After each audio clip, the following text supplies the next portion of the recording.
And can you confirm that you are able to hear us? I can hear you. Okay, I just wanted to make sure you're labeled as an alternate, but you're no longer an alternate, but Okay, I'll change that. yeah.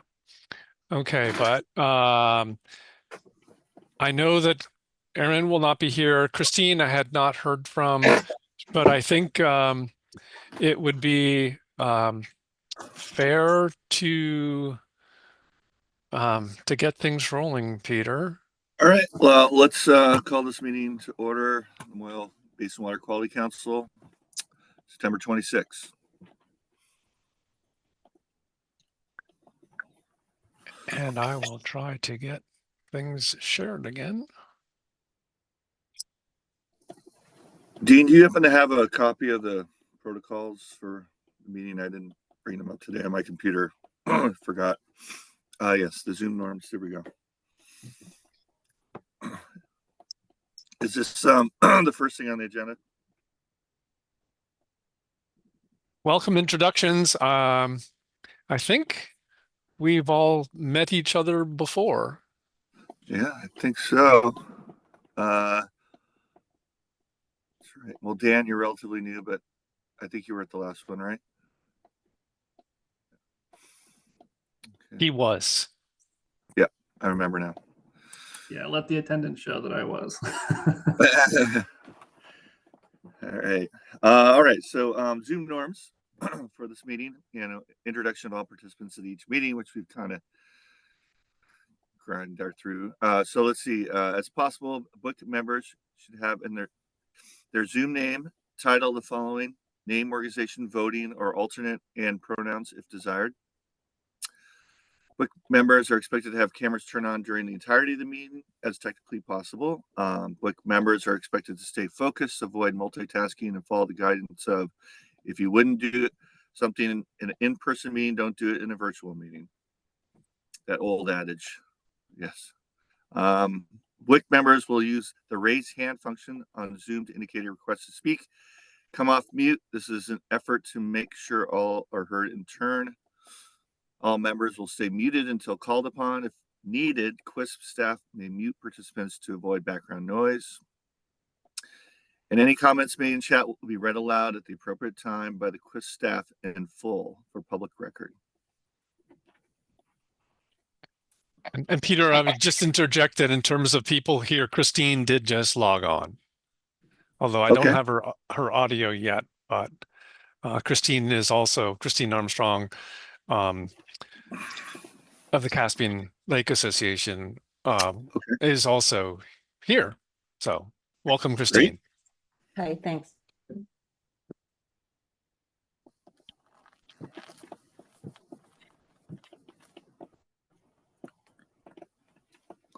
Okay, conflict of interest declarations. There are no applications being voted on today, so I don't think this is going to be something that anybody will chime in on, but we have it on the agenda as a regular matter. Okay, the agenda. Has everyone had a moment to see the agenda today? Mm-hmm. Taking that as a yes. Do I hear a motion to approve the agenda for today?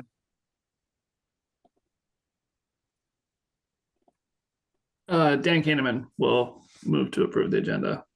All right, thank you, Dan. I recognize you. First motion. Do I hear a second? I'll second it. Oh, Brad had it. Seconds and thirds. All right, I recognize Brad seconding the motion. All in favor of approving the agenda, say aye. Aye. Aye. All opposed, say nay. Any abstentions? All right, the ayes have it. Agenda is approved. For minutes. The minutes from the last meeting. Has everyone had a chance to look at that? Okay. Do I hear a motion to approve last meeting's minutes? I'll motion to approve, Megan. Okay, Megan, thank you. Do I hear a second? Dan, second. Okay, thank you, Dan. Any other discussion? Okay. All in favor of approving the last meeting's minutes, say aye. Aye. Aye. Aye. All opposed, say nay. Any abstentions? All right, the ayes have it. Minutes are approved from the last WIC meeting.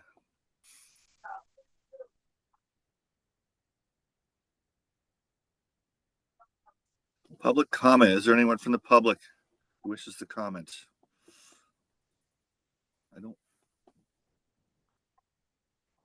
I will We won't. also just note, Peter, that Karen Bates has joined the meeting, as has Ron Roginski, or Ron is in the process of joining. Okay, awesome. Should I hold off? Oh.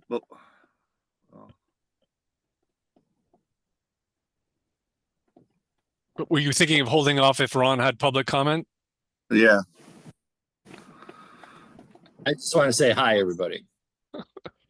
That's a nice comment of yours, Ron. Thank you. All right. So that sounds like it. We can move on to report on budget adjustments as needed. And there are no budget adjustments to report or to act on. I might get something done today. All right. Well, let's move on to operation and maintenance topics.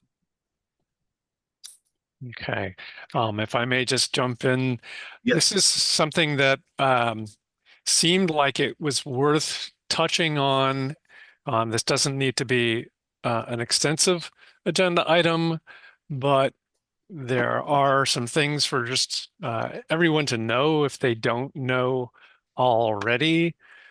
We've had some projects reach the point where we have to concern ourselves with site access agreements. The slide that you can see, I hope, just lists the fact that DEC requires clean water service providers to have access, to maintain access to the sites, to allow maintenance or to ensure maintenance and to perform verification for the life of the project. This is something that goes hand in hand with the idea that if the clean water service providers are providing funding for a project, that project reduces phosphorus, we need to know that the project is performing in the way that it's expected to, so that those phosphorus reduction benefits are being provided, that it's performing the way that it should. There is a site access agreement that is different from the ones that have been used in the past for some other funding programs, that is specific to QUISP. And that's the one that for clean water service provider funded projects, we need to use.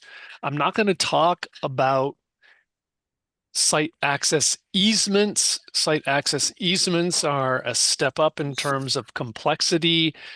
Large scale or expensive projects are the ones that would require an easement as a financial threshold, but we're most cases not going to be looking at those easements. As I said, there's an old version or existing version, and there's a new version, and there's a need to use the right one. I've got a link here, it was in your packets, that you can go to see the correct form. The correct form is actually two forms. It's a cover letter and an agreement. It should be fairly self-explanatory. The people that sign it, and I see Dan raising his hand, I'll get to you in just a sec. People that sign it, or the parties that sign it, are the clean water service provider and the landowner. Dan, what was your question? Yeah, I just I guess maybe I'm understanding this wrong. I thought that that both, because it's a $250,000 threshold. I thought that the agreements above and below were both considered easements. The ones below the 250 threshold are just considered agreements and not like a legal easement. So there is a separate easement document, and we can talk about that. This is really just to, get the topic out there, but the easement is essentially it's a land right, and the site access agreements are more like contracts, but they're not uh, easements. It's not a land right. It's a contractual agreement. I'm not a lawyer, but that's, I guess, how I would explain it as um, in basic terms. Would you need both then in some cases? Um, yes, I think it's conceivable that you would need both, although it's been generally presented as you'll do the easement, and why have two documents if you can accomplish what you need to, if you can do it in one. But most of the time for the projects that we're funding, it's going to be the lesser of the documents. And I say lesser only in that an easement has a specific legal meaning. It's a land right, and it is somewhat intimidating, I think, to some property owners to be thinking that they're granting an easement for their or over their property. Thank you. Yeah, I mean, just that was in my conversation with landowners, that will be helpful, because my understanding was that even the shorter, 15-year agreements were also technically easements. But if they're not easements and they're just contracts, maybe that will make people feel better. I don't know. I would say that the site access agreements, the things that we're talking about, are most definitely not easements. Right. Okay. Okay. Okay. And it's really about granting access. There's basic information. Again, landowner, clean water service provider. And I should say that the assumption that we've made so far is that the project sponsor is the entity that's got the close relationship with the landowner, and they lead the charge with the development of these documents. Again, they're forms. We can help you. Because they're new, it takes a little bit of time to adapt and do them. But we'll help you if you want any help for the development of the agreement. And again, it's going to end up being signed by the landowner and the clean water service provider. And it's all about ensuring that the clean water service provider would have access to make sure that if something went wrong, it's taken care of. And that's kind of like the worst case scenario, because we like to think that if something is happening, then the maintainer of that project is going to be addressing it. We get the site access agreement as well because of this need for verification, which is something that needs to happen. That's the kind of, I don't want to call it the audit, but it's kind of sort of like the auditing of the work that's going on. The timing for the agreement, it's aligned with the design life of the project. I have yet to find any kind of specific reference for every project type saying definitively what the project life is. It is something that really, in my mind, rests with the project designer. They're going to say, okay, my design for this is, it's got a design life of 10 years or 8 years, and so on. And the thing is that with the site access agreement, it goes away if there's a transaction. The landowner notifies us when there's a property transfer, but it isn't something that automatically transmits to a new owner. And there is the kind of release of liability aspect of it. So That's a part of it that I haven't spent much time thinking about. Like I said, this is really just to touch base to make sure that people know that, oh, okay, we have to use the clean water provider specific agreement. There's one particular link on the web page that we've shared the link for that has a combined document, and that's the one to use. And if you have any questions about it, filling it out, developing it, then just let us know. Were there any questions? I know at least one of you has started to work with it. Has anybody poked at it for any reason because of the project that they're working on so far? Doesn't Well, look like that. Dean, I have a project that is past this particular stage, but it's in Basin 5. Okay. Okay, so you peaked. Yeah, so the requirements are going to be the same in Right. that basin as in us for us. And was it a chore, Ken? No, there were two parties involved that had to sign it, and it's just a little bit awkward getting it signed, and then you have this document that's been signed by one, and then you have to get it to the second party to sign it, so it's a little bit awkward moving stuff around. Yeah, the document shuffle. Totally Mhm. get it. Well, I'm glad I got one written down. So, you know, we have a template in a sense, especially if it's a tree planting. If anyone Yeah. wants that template, we could share that. Yeah. I mean, I will add that the agreement took a long time to develop. I was on a committee for a while that was providing input to DEC on these documents. And I had the feeling that you know, there were some people that felt like it was too much of a departure from the earlier type, but it is what it is. It's something that the reaction to has not been entirely warm.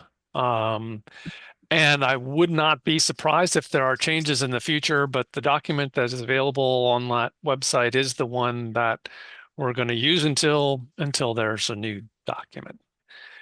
That is it as far as that agenda item. If we wanted to keep moving, then we can go on to the topic of training.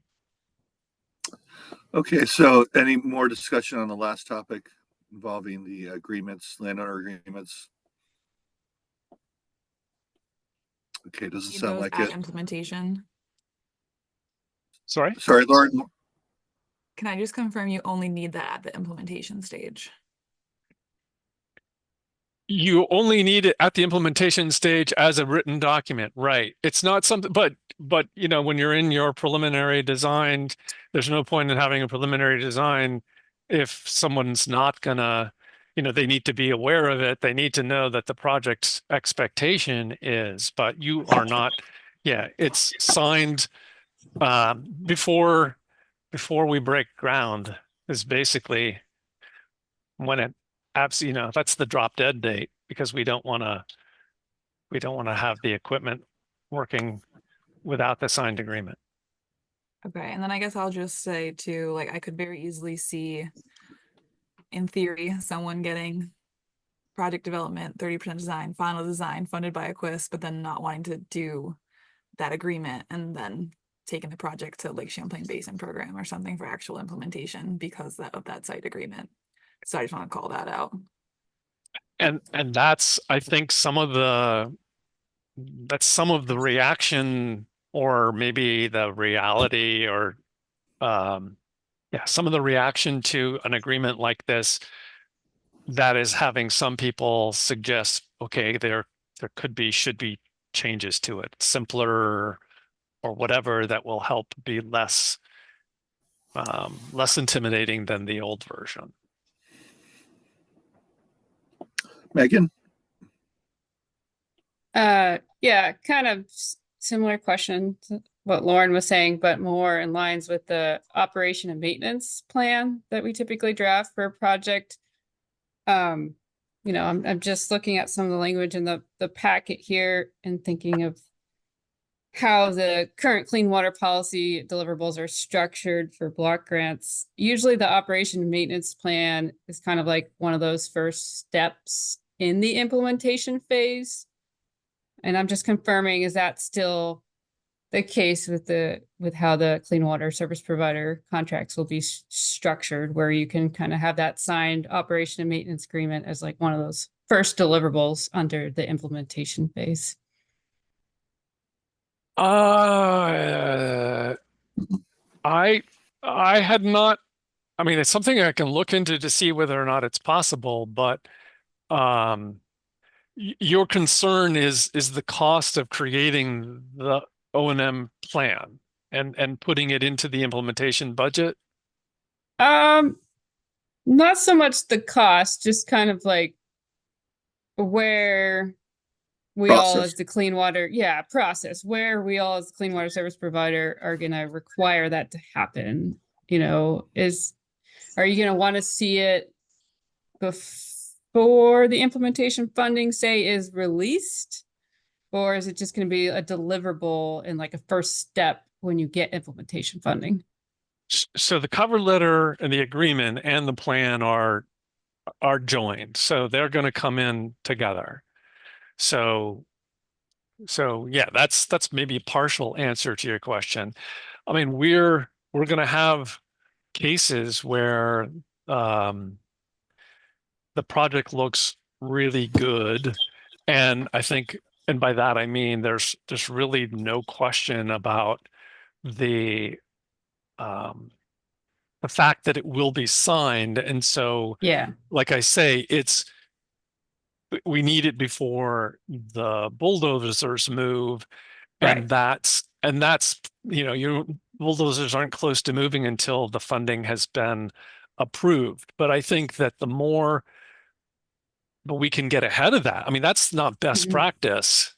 Best practice would be it's done before then. And that's why I was Mhm. asking, it's like the question of the budget. I know there's kind of the practical aspects of like getting the work done, but as I see it, you know, if you've got all the information together, you've got a plan that you're seeking implementation funds for, you don't lack much to prepare the agreement and the management plan. It may just, you know, it may just take time, but you know, we will be having that conversation if you're seeking implementation funds about like, okay, where does this stand? Because we don't want it to get behind the implementation at all, because the Yeah. implementation itself is going to have, you know, we could have a situation like, oh gee, you know, this, we're getting to the end of the construction season, oh, we're going to lose a whole year, can't you, you know, like we don't want to do that. Yeah. I mean, so like other projects I've worked on, you know, we would do the operation and maintenance plan, kind of, you know, the winter before you're going to construct kind of thing, for example. But I guess my one concern is if you're trying to do it ahead of time, but you don't yet know who the funder will be for the implementation phase, you don't know what template to use, you know, it's kind of because it's usually between the funder and the landowner. Right, but if you're coming to the quiz for funding, I think you're going to want to have those things. You're going to want to see that document as part of the application process, essentially. So then just use the quiz version, essentially. Yeah, that's how I would see it. But I Okay. know people have funding options, but I don't want to see anybody else's version.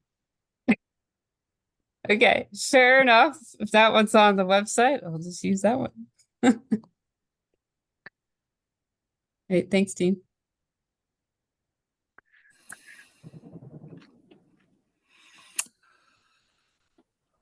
Or any other discussion or questions regarding a member? Oh, wait, sorry. We're getting to the member and subgrantee training.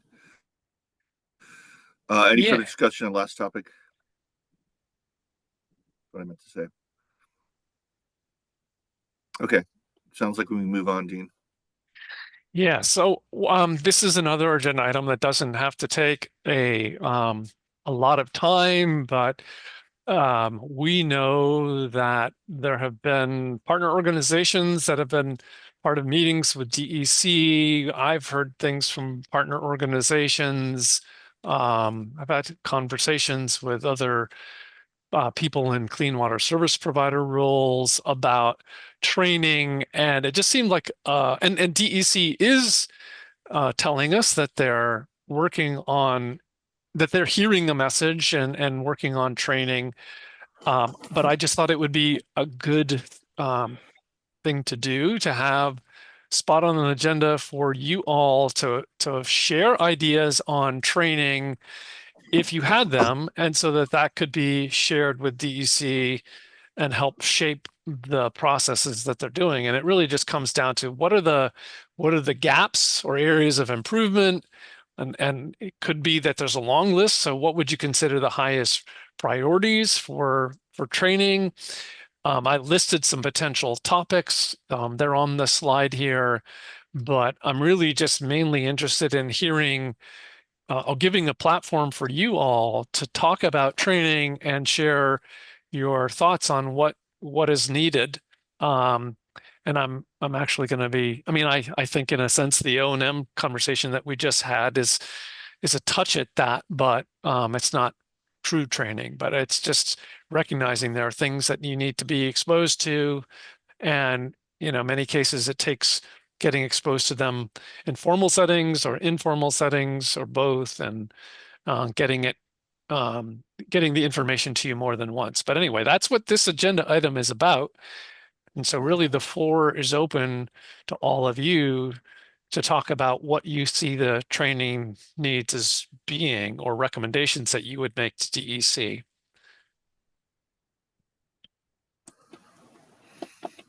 Dan, you go ahead. Yeah, I know for me, and this may in some ways apply even to some other basin councils in addition to this one, is that some of the information that's asked for in the early stages is information that I'm not really trained to get. So I don't have like a hydrological background. So trying to get like area of drainage for certain projects that's maybe requested, it'd be helpful to have some basic training on that. I know that the basin planners are pretty generous in helping with phosphorus estimates, and you can get engineers to help with that. But to try to come at this without having to hire an engineer and come up with some numbers myself, it would be helpful to know how to like calculate a drainage area, something like that from a map. And if I may, Mr. Chair, and so that's the entering the drainage area as part of the phosphorus calculator. Is that where you're talking about it? Yeah. Yeah, right. Yeah. That's yeah, thanks for that comment. I can think of some tools that we could share with you that might start to do that. Karen, I don't know if you have your audio on, but maybe you've had questions like this before, and are there any specific things that you could mention right now, or is that something you've done before to calculate drainage areas for projects? I think it's something that you can do with the A&R environmental atlas. But yeah, I think the question, Dan, it's a great one, and we've heard it before. Just this basic information that if you've been and done this work for a while, you know where to go. But when you're new, it's in there. It's just like, come on, isn't there just like the cheat sheet? And knowing more and hearing those needs, I think that we should all be able to come together and figure out how to provide that guidance. Peter, what are you gonna? Yeah, well, I was just gonna say, as far as grants go, I feel like the CRISP grants are very involved with deliverables more so than any of the other grant platforms I've used in the past. What I mean to say is, typically, if I get a block grant, I get a lot of support maybe from on some of those deliverables already on the side of the grantor. And so there's a lot of work involved, and it's all good work and it should be done. But some of it I feel a little rusty on myself. And sometimes things come surprise me, like understanding the historical preservation stuff. I've been through many wormholes with that because, you know, for a long time I assumed that certain stormwater projects were not under that umbrella, but apparently they are. And I found out the last minute, and then I was like, oh, well, now I got to wait a year to get this permit, and I should have known that, but I didn't. You know, so those sorts of things, like every step of the way, there should be some kind of explanation on these deliverables, a training on them, and especially for new folk and old folk, even because there are a lot more deliverables than usual, I feel, on these grants. So we should have those trainings.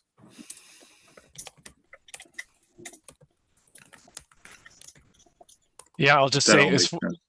even for people that have been doing things for a long time, if there's a new requirement and the cultural resource stuff is really, it was mentioned in a funding policy and then kind of was quiet for a while, but then it's like really took on an amped up level of attention and importance. And so, yeah, even if you've been doing this for a while, dealing with that new stuff was.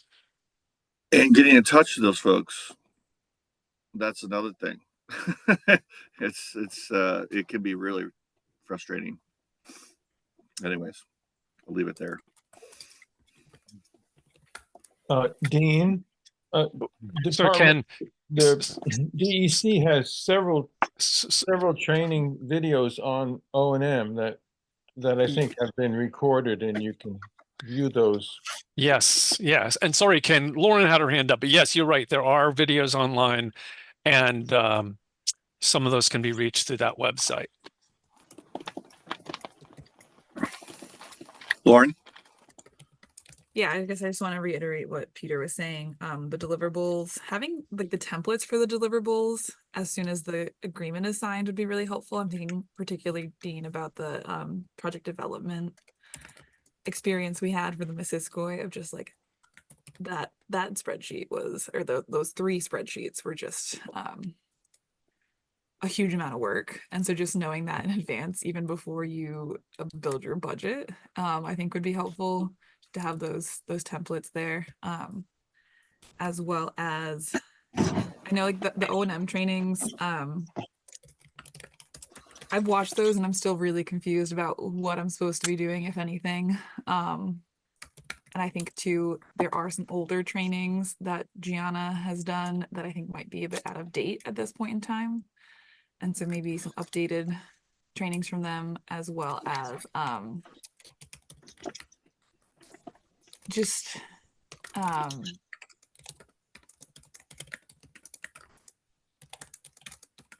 totally lost the last one. I apologize. Totally gone. It's okay. Welcome to my world.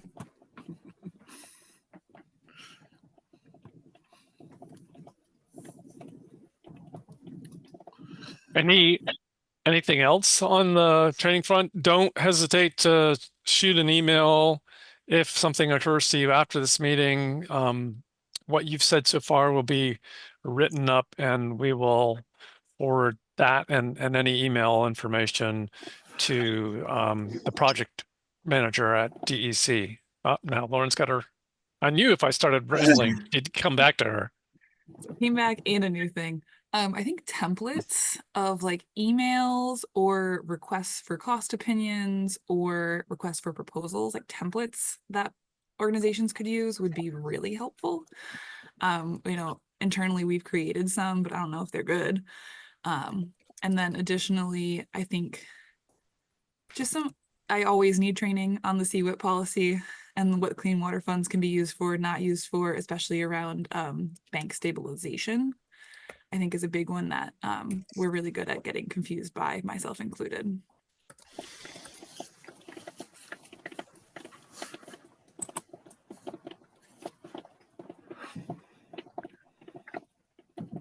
Peter, was your hand up? You're the chair, so you get to. Well, for a moment, I'm just trying to think about how I want to phrase this. So, I'll come back. Oh, just throw it out and. Well, okay. So there's another thing that I thought was important, and Dean, maybe you'd be interested in. You speak with Lynn quite a bit, right? From Watershed United Vermont. I wouldn't say I communicate with Lynn a lot, but we are in touch. Okay, because as far as grantors go, WUB is one of the best. They set you up right in the beginning with templates and things that you need to do right off the bat, and they have you put them in the folders before you can even start. And I'm like, wow. And they provide them too, and I'm just like, that's pretty cool. So they have this sort of efficient way of doing the process, and I would say a lot of other organizations could learn a lot from them in terms of as a grantor. Not saying that the QUISP is far more involved and complicated than the block grants I get through WUB, right? But there's a lot of similarities. Yep. And so I would totally use them as a template. I would say that the Planning Commission should reach out to them and see how they do it, because they're really good. I'll just say we've got an agreement with WUB, and I'm learning how they do it from that side. But yes, I've heard that before. So thank you.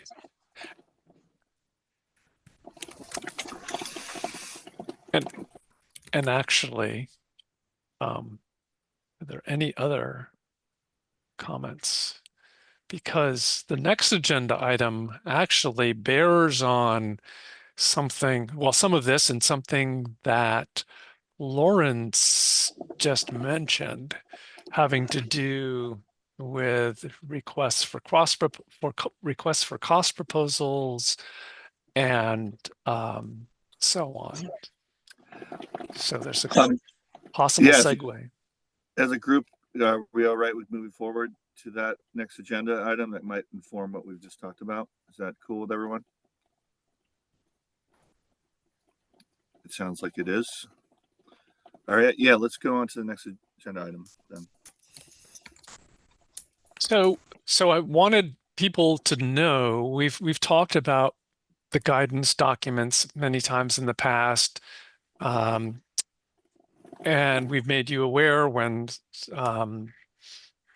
they were being developed, and in I think some cases when there were changes being proposed, and a fairly significant change is being proposed to the guidance that DEC has written, and it has to do with procurement, and in some ways stands to simplify the lives of partner organizations significantly.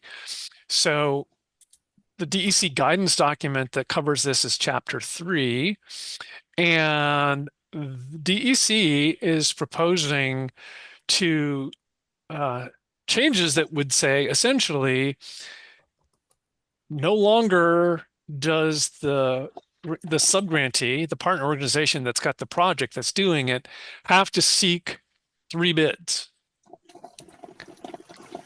So it's essentially whatever your procurement policies are, DEC says you don't have to do the 3 bid solicitation. Now, if your own procurement policies say that you have to, well, then it seems like you might have to follow your own procurement policies, although you might end up just changing your procurement policies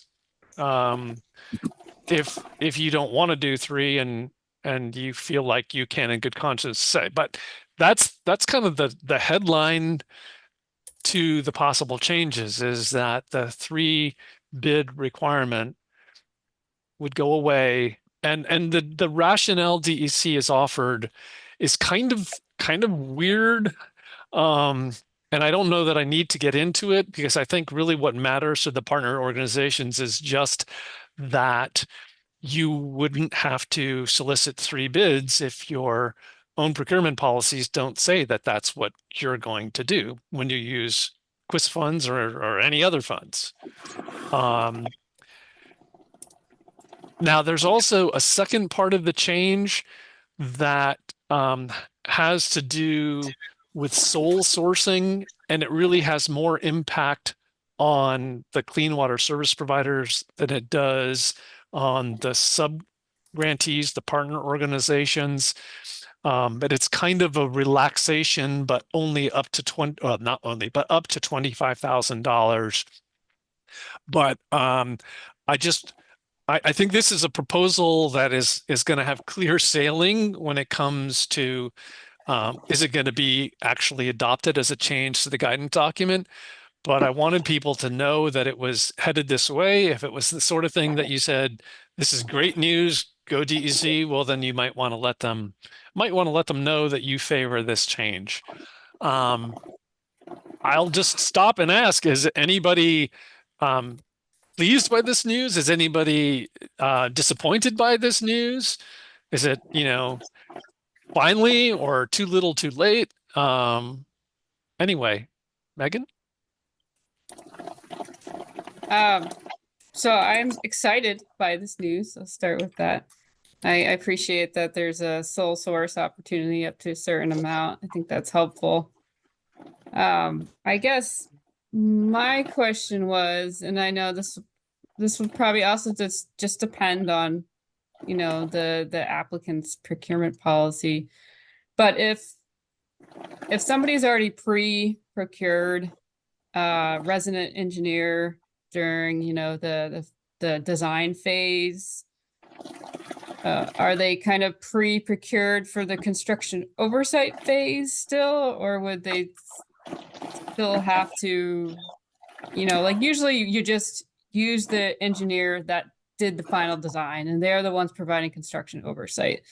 So I guess I'm wondering, where does that fall in terms of this sole sourcing policy? Well, Peter, if I can just jump in. Yes, sure. Yeah. So you're a regional planning commission, and so you kind of act in ways that are similar to the way NRPC acts. But as far as Basin 7 work, you're a subgrantee, so you would be a beneficiary of this no 3 bids requirement like anybody else. You're a subgrantee, so you don't have to comply with anything DEC says. But if you have your own procurement policies, well, then you have to just reconcile that. So in the past, we were told by DEC that you could finesse that multiple stages issue by including in your very first time that you solicit things, language that applied to the future. But with the change like the one that's proposed, I don't think that that's going to be required. You're going to be able to follow your procurement policies, and I would suspect that if there's anything in your own procurement policies that are going to make your lives remain just as difficult, well, then you might want to change your procurement policies so that at least when it comes to QUISP funds, the same engineering firm or whatever can just continue through the project. But I, as a QUISP person, let's say I fund a design phase of your project, I just say you follow your procurement policies, whatever they are, because you're a subgrantee. And then you get money for the implementation, you follow your procurement policies, whatever they are. And if your procurement policies say you get to follow, the engineer gets to follow through the project, you're golden. Okay. Yeah, that's helpful. Thank you.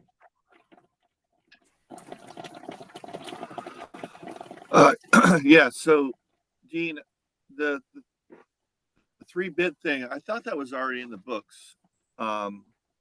Like that we weren't required to do bids, but we were required to do request 3 quotes. Is that still something that? Well, so I'm maybe we're using terms too loosely, but the 3 cost proposals, 3, yes, 3 asks or asks of three legitimate service providers for their Right. cost proposal. It's not necessarily a call for proposals. I mean, in the QUISP context, it Yeah. really is cost proposal. Right. I mean, we would probably do that under our own procurement anyways, but I was the semantics of it all just got me confused. And I think Yeah. I've been through this before. So essentially it's still required. The DEC still wants us to at least ask for free quotes. And we don't necessarily need to get them. We could just get a response saying, no, we're not interested.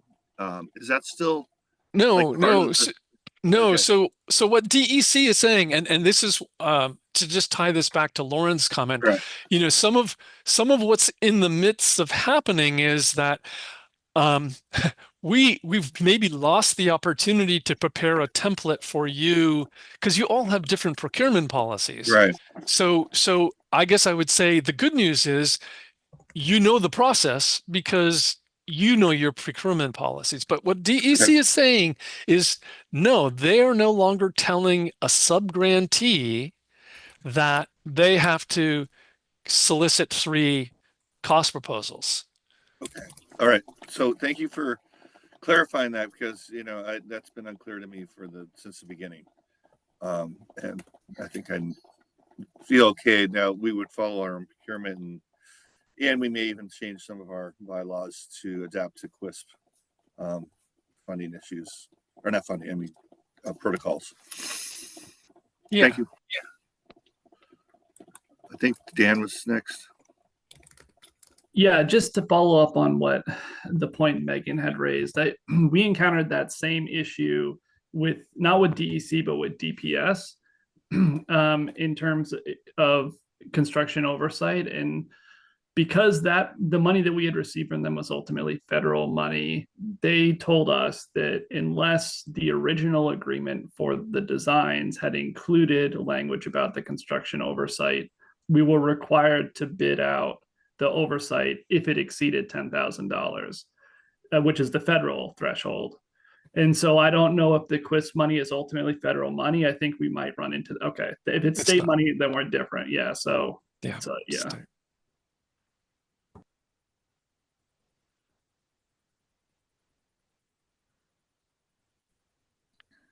Peter Ken has his hand up. Yeah. I'm sorry, I was muted. Oh, yeah, in Basin 5, we did still go with the 3 bids because it was driven by what the town required. But in any event, you don't have to have 3 responses. If you only have 1 response, that's okay, as long as you advertise the 3. Yes, that is the principle. You have three legitimate asks, but you don't have to have 3 responses. Lauren. I'm wondering if it's possible, at least within the quiz, if people do have projects and are getting bids, if we can like share that with each other, to help inform future grant applications. Because right now for every project we do, we're doing a request for cost opinion before we even write the grant and sending that out. And then we're doing an actual request for bids afterwards. And it just feels like we're spending a lot of time and the engineers or consultants are spending a lot of time, and maybe we could like kind of get a better feel for what things are coming in at. I don't know, Dean, if we could do that across Missisquoi and Lamoille. I definitely don't have numbers for Lamoille, but I have them for the Missisquoi. It's not only the solicitation, but the response as well, you're saying, right? Correct. Yeah. Because we're getting like, I emailed you for one project, we got a bid that was $8,000 and we got a bid that was $42,000. And so it's just all over the place. Yeah, I mean that's yes, we can try to create a folder or bid board or something that the information would be saved in. Yeah, I can work on that.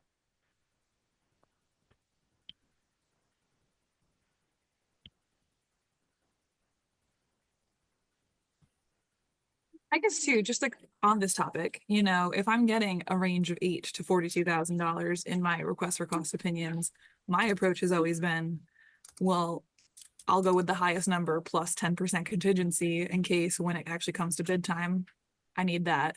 But I don't want to make my projects less competitive by that. And so I guess I'm wondering if there's any guidance there of like, if there is a range that big, what do you want us to do, Dean, apply? And then once we get the actual bids, do an adjustment afterwards if we don't have enough money? So you're, this is coming up with your budget for design work mostly, right? And if Yes. you've asked for initial information and that's what's giving you this $8,000 to $40,000 range or whatever, and like you don't know what to include.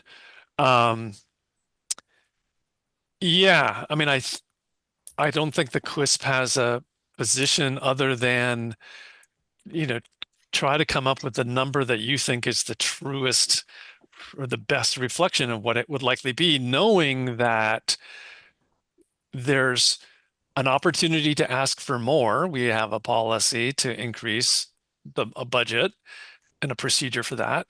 And then if you have more money than you need, you don't always have to spend it either. So yeah, I'm kind of punting and saying it's the best you can do, knowing that you have that flex. We haven't, I guess, had enough experience to be able to say that we would always prefer that you choose the lower one and ask for more money, because I don't think that's realistic. And I think you don't want to be overly conservative.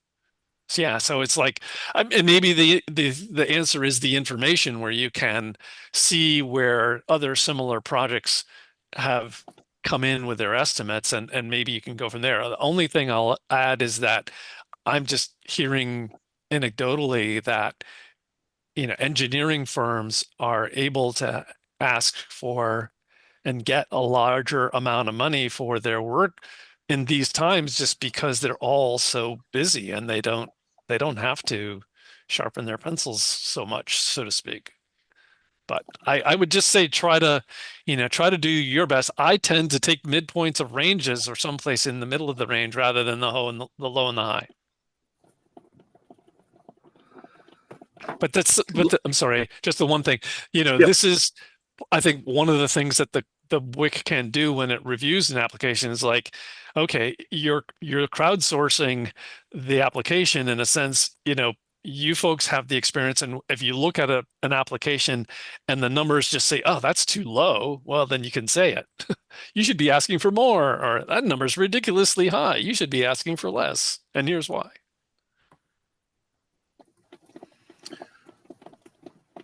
Lauren, do you have contingency costs in your budgets? Typically, we do about 20%. If it's not clear cut. If it's a clear cut project with tree planting, we don't need to do that. But if it's like more engineered, we usually put 20% in there. That kind of helps a bit. And then we have a maximum amount that the contractor can ask for as well. So you got to, if they give you that estimate, you got to talk to them and say, is that for real? Like Dean was suggesting, or you should ask more. And then that's it, right? We're going to make a contract. This is what you're going to charge, and then have that 20% just in case for permitting and other things. But anyways, I just wondered your process, if you did that, and you do. I think it's just like as a follow-up, the part of the QUISP application where it asks for estimates for future stages of work is just an impossible question. And I just want to reiterate that again. Like, maybe there should be a training on how to calculate that, because like it's just a lie. It's just a lie, no matter what. It's a lie. And then just kind of say 3 times it'll be true. Just kind of to your point, Dean, about like, oh, people who have experience with this work should know if a bid is high or low or reasonable or not. And I just want to reiterate, like, this field is full of turnover, and we're trying to, through the public participation policy, increase the number of project managers. And so like we should have a system that isn't just relying on folks personal professional experience, which is just period.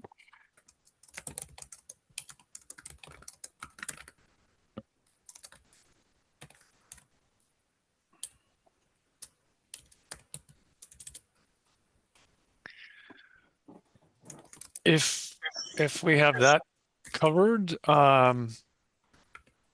Peter, maybe you're taking notes. Yeah. Yeah, so let's, and any further discussion regarding this?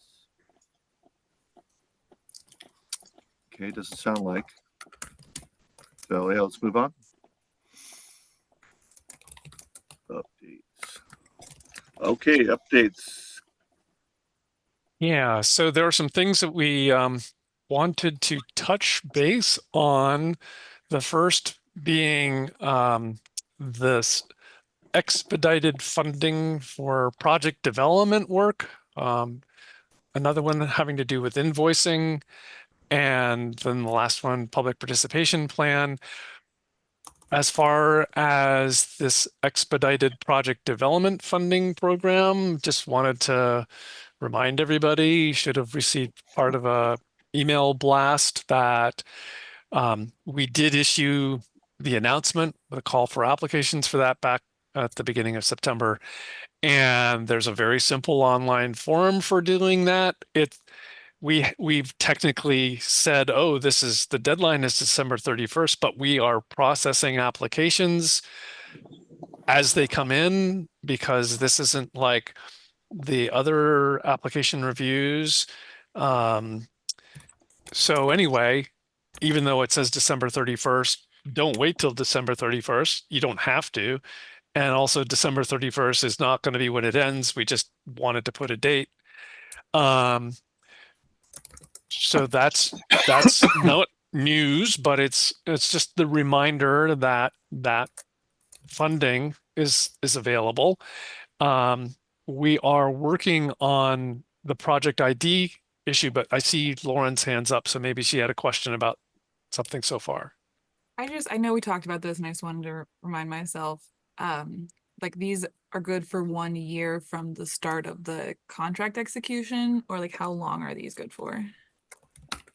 It's not, the way I'm understanding it, it's not like you only have a year to spend it. Yeah. So does that answer your question? Well, I guess realistically, it's like if I do one this year, can I get it again next Yeah. year? Yes, I think we're pretty clear that it's the opportunity rolls around again 12 months after the first one that you get. So some people may decide, oh, I'm going to bank it and then do something bigger. I mean, that isn't necessarily that may not be the way that you should fund your project, but it doesn't go away. You signed the sub-grant agreement. It doesn't go away. And then 12 months after the first one, you can get in line for another one, which I'm guessing would be for a different type of work, a different project.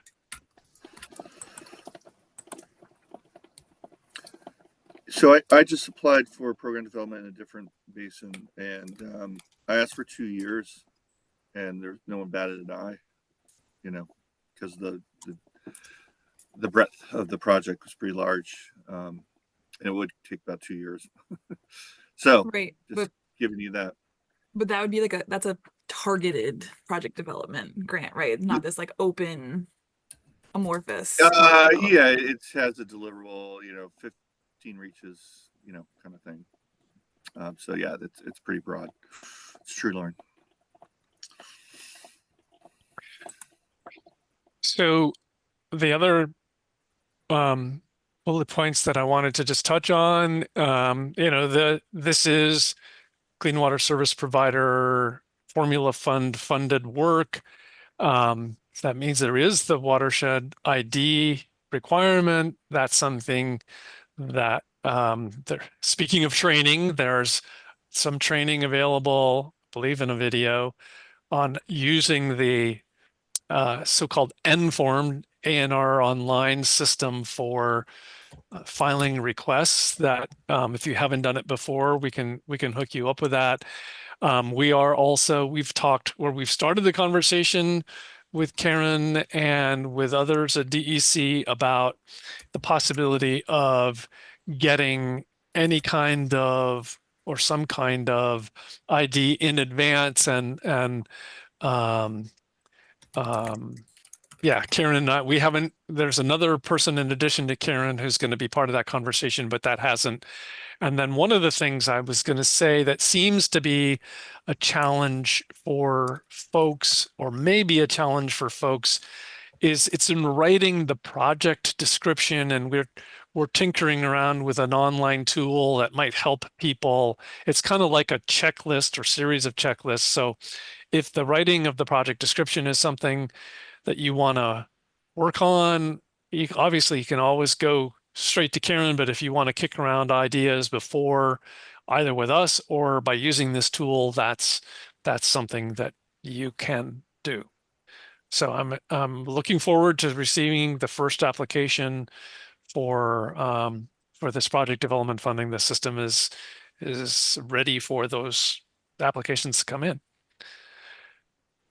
Don't see any hands, so I was going to also then touch on some things related to invoicing. I was reminded of this by Bethany Remmers, who is the assistant director here and kind of a comptroller.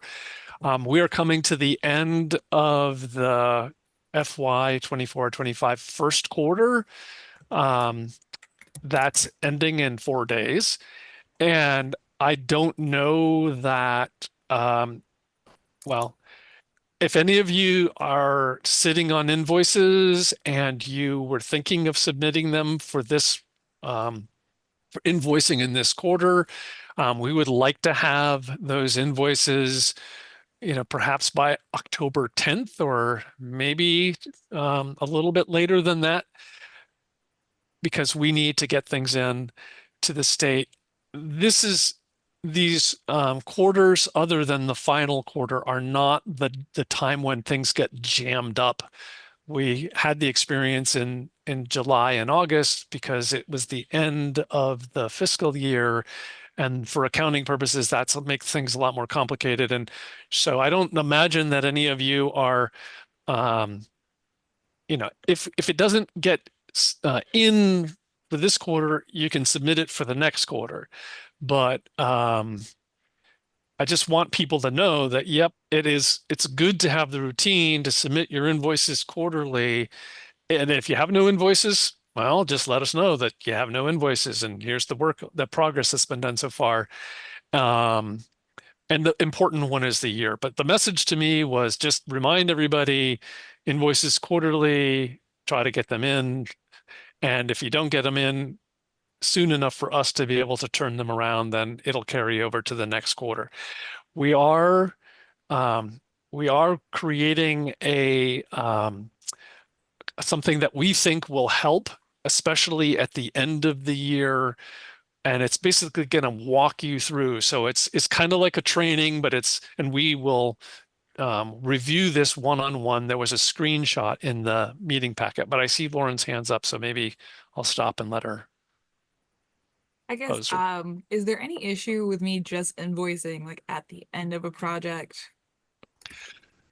Personally, I don't think there is, as long as the reports come in quarterly. I mean, I don't think people need to invoice just for the sake of invoicing. It's for some organizations, it's a cash flow issue, but if it's not a cash flow issue for you, I just want to see the progress, and I'm not going to be worried about a big invoice at the end, as long as I know along the way that the work has been being done.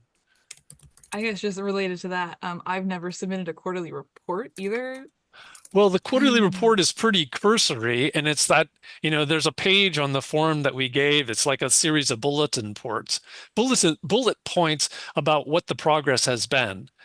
And so if you've submitted an invoice, you may have done it, but you hadn't known it.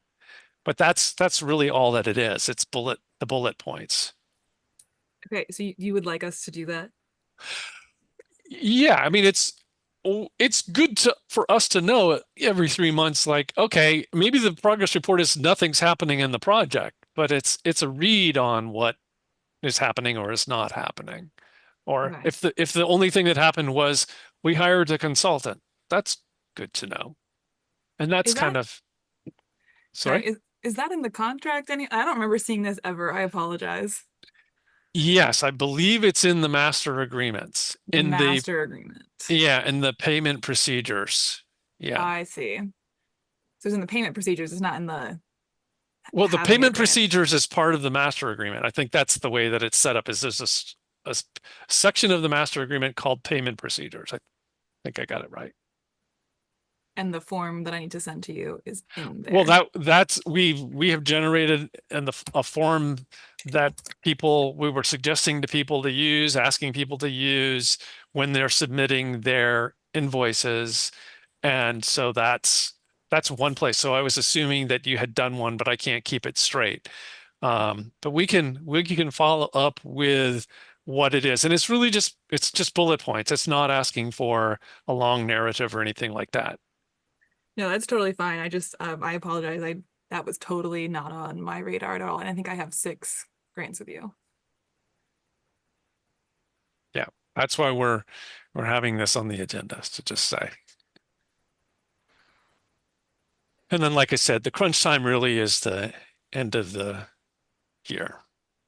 And when things span, so I will just add that building at the end. So if you have a project that's going to span many years, I'm okay with you billing at the end when it's all in one fiscal year. When things get in multiple fiscal years, it starts to be more complicated. Now, QUISP funding is not like some other funding because it's multiple years, but it's just kind of a good practice to have to bill at the end of the fiscal year. But we can maybe talk further about, like, is it absolutely necessary? Because if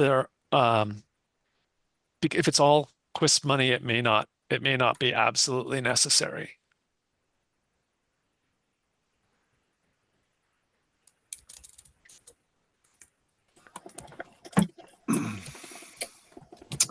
All right. Any other discussion on the last slide? And then the final update item was just updating people on the public participation plan. This is something that we shared with folks at the time of the last meeting during the annual meeting. It seemed that the public participation plan was going to be opened up for public comment. There was an open comment period. There were comments received. Some of you in this meeting provided comments. Those comments were revised, or the document was revised to address those comments. And it was thought at one point that it would go from the committee to the Regional Planning Commission board, and it would have been at their meeting last night, but we learned back on the 17th that no, the executive committee wants to continue to discuss it. And so it's going to continue to discuss it, and it will be going back to the committee, and then it'll probably go to the Regional Planning Commission board in October. So anyway, it's just taking longer than anyone had imagined. Lauren? Hi. Sorry, I'm feeling feisty today. I read the public participation plan.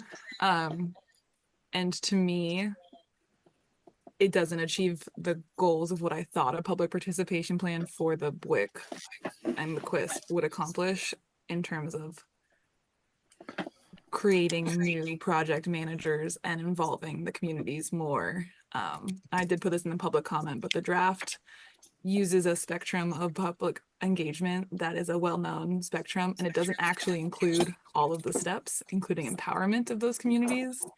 And I just think that's a huge issue with the plan, but also regardless of the public participation policy as it gets written by the NRPC, I don't think it achieves the goals of this group.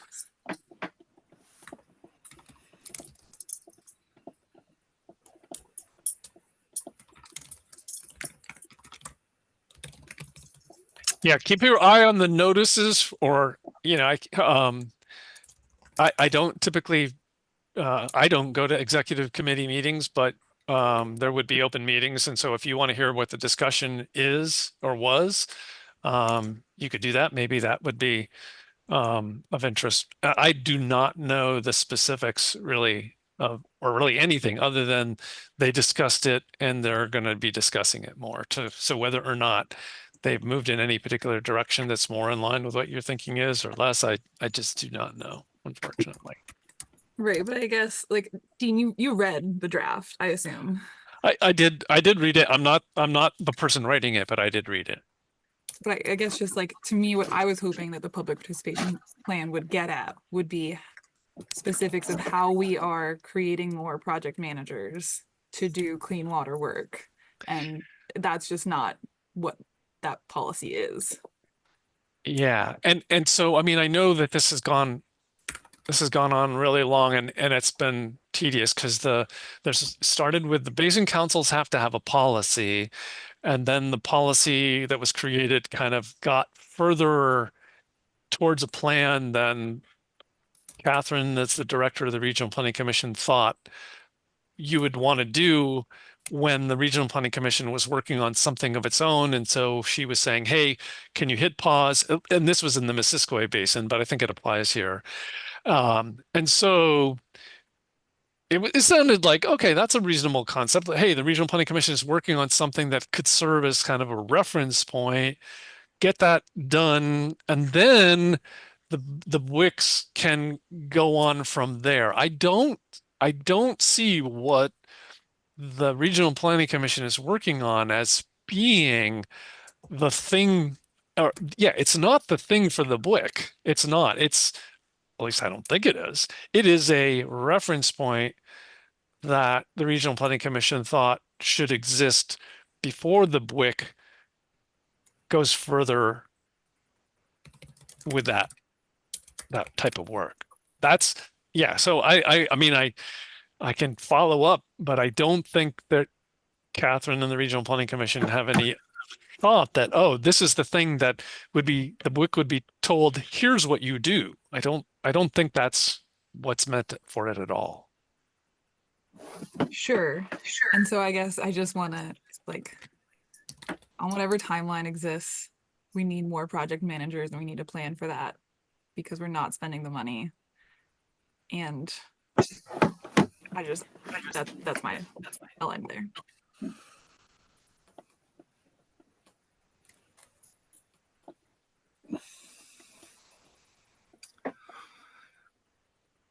Okay, any further discussion, especially about anything Lauren has just stated regarding public?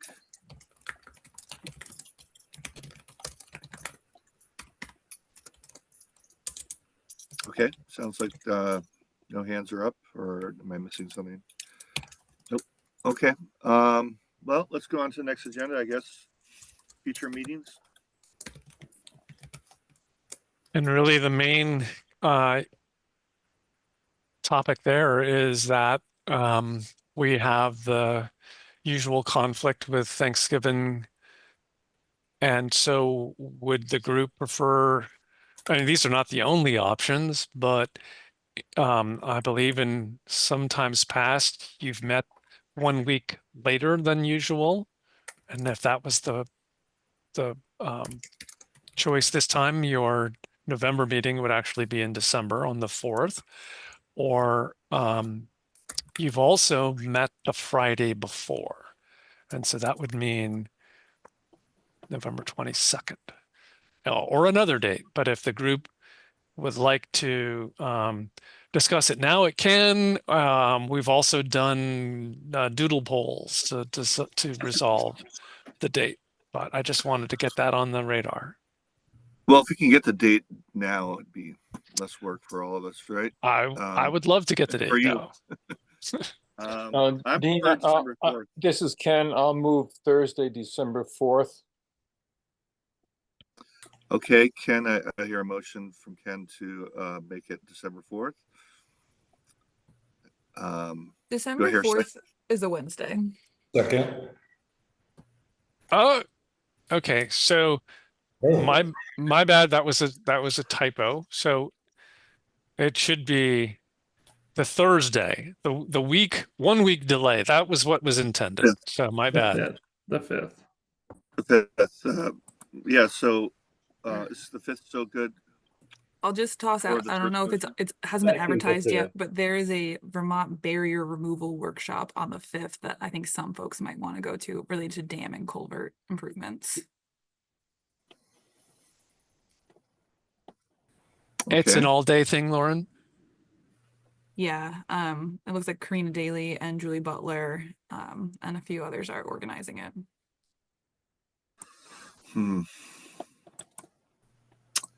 Well, my motion was December 4th, so just change it to Wednesday, December 4th. I'd personally be fine with that, but I hear a motion from Ken to keep it December 4th. How's that work for people? Do I hear a second? I can second that. December 4th. Dan. Okay, Dan. All right. Any further discussion before I go to the vote? Okay. All in favor of having the next Lamoille Basin meeting on December 4th, say aye. Aye. I All opposed, say nay.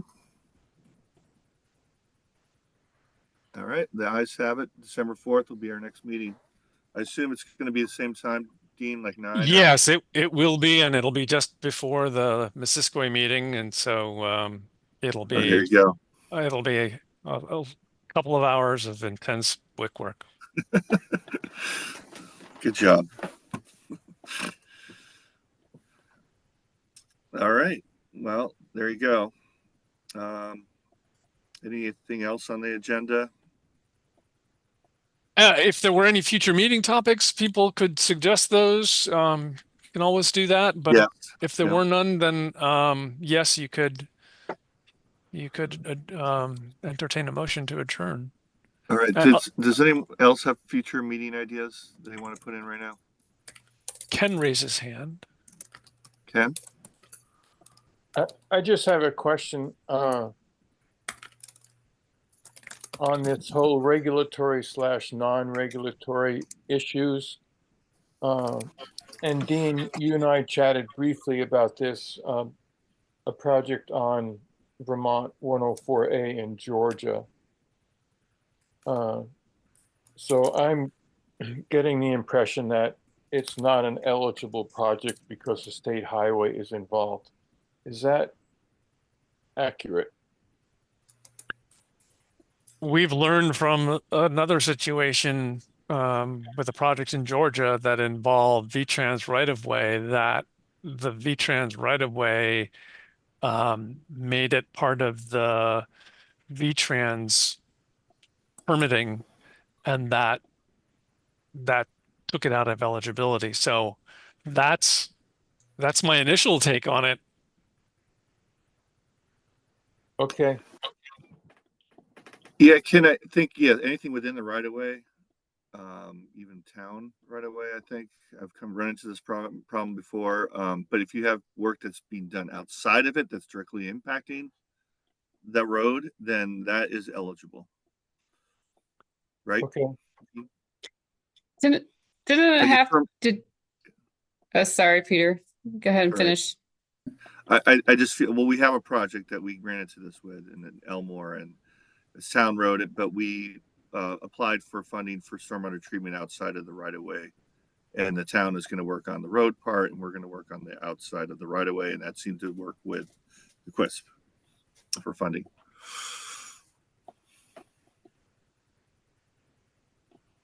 So Megan maybe had something that, but if I can just interject, Megan, there are some nuances because the issue with Yeah. town highways is the municipal roads general permit, and we can't use the QUISP funds to pay for something that's required by the municipal roads general permit. But if there's something that's not required by the municipal roads general permit, then there is an avenue.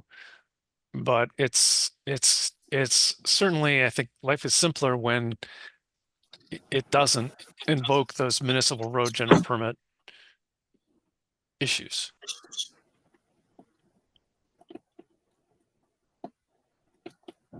Megan, your hand still up? Yeah, I think one of the, I mean, that's a good point, Dean. Yeah, there's a lot of nuances to it. It's not just like, oh, it's in the right of way, you can't do it. There's nuances to that rule. But I think one of the projects we had reviewed and initially approved, and then we weren't able to fund it, was because VTrans was claiming TS4 phosphorus credits, I guess, or they were claiming it as part of their TS4 permit. I think that's where the issue came in. Yes, that is what happened in the other instance in Georgia on Route 7. And just to clarify, even if it's not in their TS4 permit or the plan that they have associated with it, if it could be added to their phosphorus reduction target, then it's still considered regulatory. So that's where it's just like, yeah, you don't touch anything in the right of way, because that's really all that they're required to do is the right of way and just where the outfall is.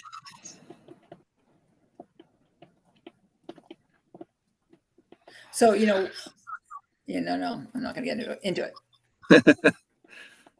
To the weeds. Yeah.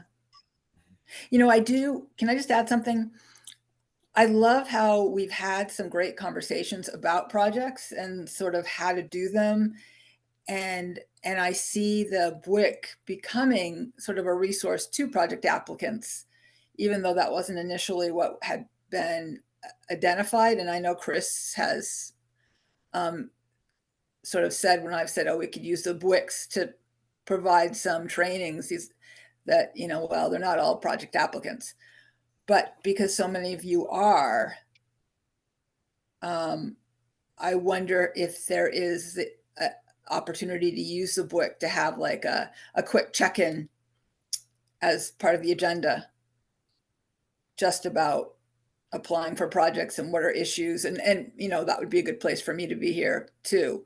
But I don't know, Dean, if you think that's going to be too overwhelming for people. And can I comment, Dean? Of course, you're the chair. Karen, well, a lot of chairs don't talk at all, and I'm one of those other ones.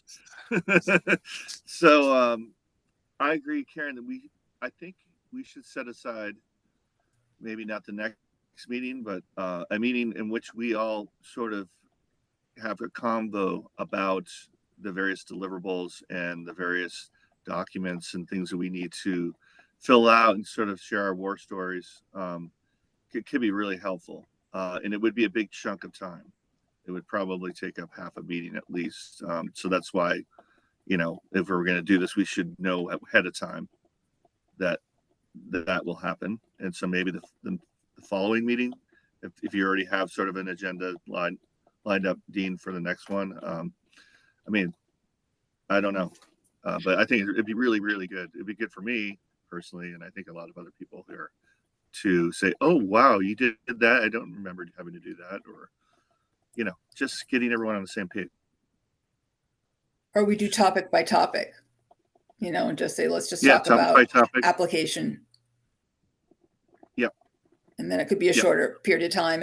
And it couldn't, it's not a place for war stories to get that. Oh my God.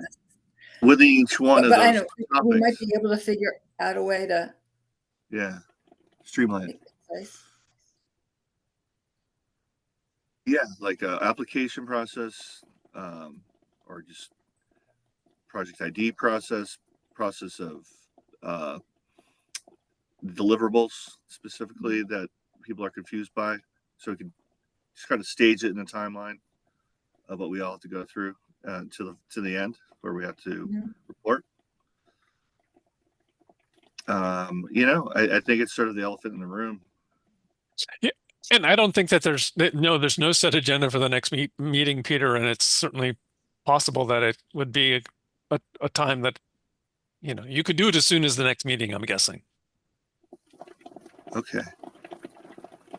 Well, I can maybe well, we can reach out to you when you're, over the next month and kind of come up with ideas for that. Yeah. Ken, This is Ken. I mean, I can share this assessment with you if you want to have a discussion about eligibility. Because we have an assessment was done on this particular project, but it's very difficult to determine whether it's eligible or not when a state highway is involved. eligibility should be one of the topics for sure, an assessment.